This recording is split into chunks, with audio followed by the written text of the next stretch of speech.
I'm Soleil, founder of Bebonia. We're gonna review a YouTuber clipping in her Bebonia curly hair extensions.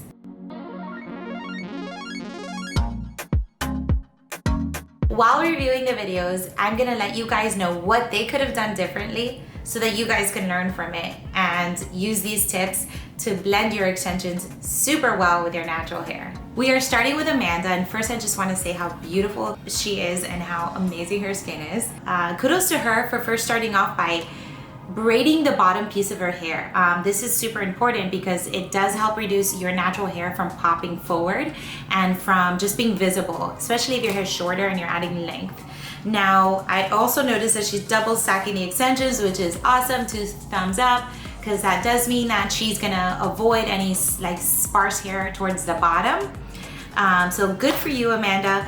What I would have recommended was perhaps for her to get a lighter set of extensions because the hair color is a bit different than her natural shade. So in these cases, you do want to opt for a lighter color so that it blends, so that either you customize it or it just blends better overall with your hair.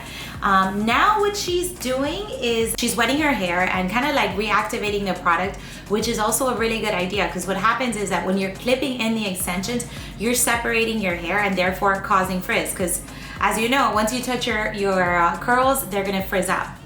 But what I don't like too much here is that you can see the separation of her hair because her hair is a lot lighter than the actual extension. So I probably would have recommended for her to go again with a lighter color and root it and darken the root. I think what happened here is that, so she might have had lighter ends and they're growing out. So her roots are darker and her ends are lighter, which means that then she has to match the extensions with her ends because that'll look way better. But she figured out a hack, which is to use a root spray to darken her roots.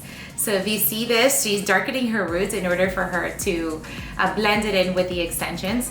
So that's a cool hack. What I don't like about this as much is that it does take shine away from your natural hair.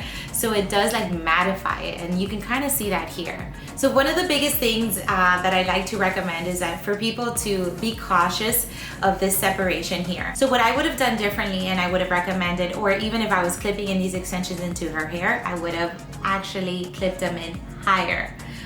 To avoid that separation, and even grabbed a pair of shears and trimmed them a bit to blend in with her shape.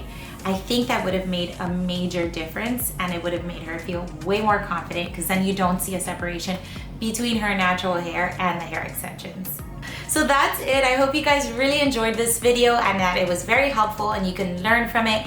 Please let us know if you have anything that you would want us to make a video about, or if you have any questions regarding clipping in the extensions or how to make them look super, super natural when you are wearing them. Make sure to subscribe to our channel.